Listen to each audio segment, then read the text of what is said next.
Merong ni-reveal si Coach JJ Redick sa sitwasyon ngayon ng LA Lakers kung gaano nila kailangan na makapag-adjust sa connection nitong si Luka at LBJ sa team, at ang isa sa pinoproblema nga ng mga yan paano makakapag-adjust yung dalawang superstar na to sa iisang sistema na pinapatakbo nitong si Coach JJ. Ang Lakers last week dumaan sa malaking rebuilding sa kanilang roster, at ngayon nga mukhang daraan din to sa malaking rebuilding pagdating sa sistema nila dahil nga sa sugal na ginawa nitong si Rob Pelinka na pagsamahin itong si Luka at LBJ, isang superstar na guard at isang legendary player. Yan yung naisip na plano nitong si Rob Pelinka ngayong season dahil naniniwala nga to na mas tataas yung tsansa nilang pumasok ngayon sa playoffs sa pagsasama ng dalawang superstar sa iisang team. At itong si Coach JJ Redick nga ngayon yung nasa sitwasyon kung paano niya i-adjust yung dalawang superstar na to sa iisang sistema niya na pinapatakbo sa Lakers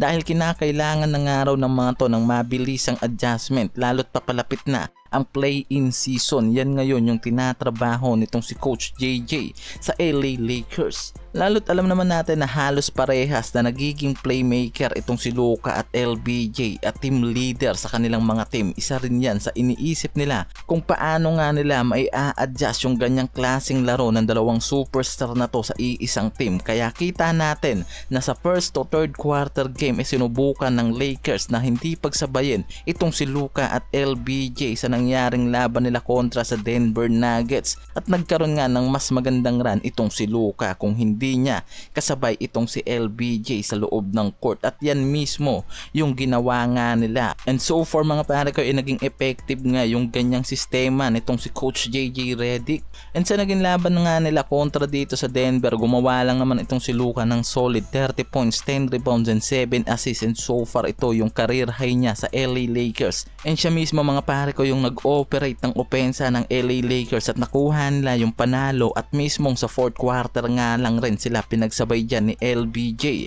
At ayon nga mismo dito kay Coach JJ na kailangan nila mismo maghanap ng way kung paano magiging balanse yung laro nitong si Lebron at Luka, lalo na yung style and strat ng mga to sakaling man na gumawa nga sila ng malaking pagbabago sa kanilang sistema ngayon, dahil ang kailangan nga nila ma-maximize yung pagiging playmaker and ability nitong si Luka habang hindi naman nawawala yung pagiging role player nitong si LBJ. Kung sakaling magsasabay yung dalawang to sa loob ng game, yan yung nakikitang malaking adjustment na kailangan nga nilang trabahuhin ngayon, dahil kung mamamaximize nga nitong si Luka yung pagiging playmaker at lumabas yung skill nito sa pagiging point guard, lalo na yung wide vision nito pagdating sa mga assist, talagang malaking araw yung magiging impact nito sa LA Lakers pagdating sa opensa, lalo na yung pagiging role player naman nitong si LBJ maiko-combine nga sa laro nitong si Luka, at mawala yung ilangan nga ng mga to sa iisa.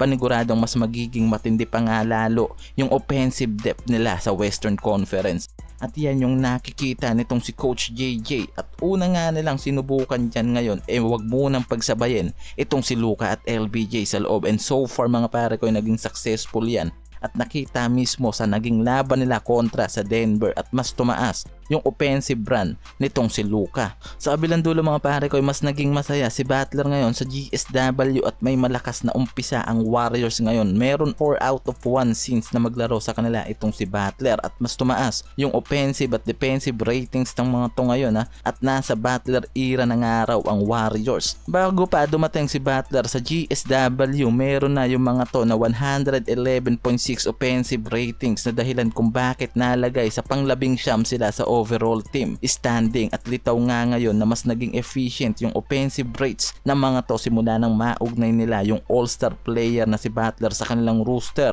at mas naging effective mga pare ko ngayon yung laro nito pagdating sa opensa, dahil sa 5 unang laro nitong si Butler ay nag-average siya agad ng 24.4 points, 6.2 rebounds and 5.6 assists, at mas naging efficient ngayon ang Warriors sa pagtaas ng offensive rate nila. Mula nga nang maglaro itong si Jimmy Butler at nasa nasa pang-siyam na sila ngayon sa Western na may 30-27 win-loss record. At litaw na litaw nga ngayon na mas naging masaya at komportable itong si Butler sa Bay Area mga pare ko, at mas nagagamit nga ngayon nitong Warriors yung pagiging elite scorer, playmaker at defensive skill nitong si Jimmy Butler, na nagpapakita nga na mas nagiging effective ang kombinasyon nitong si Karen Butler sa iisang team at mas naging mabilis yung adjustment ng mga to ngayon sa Western Conference.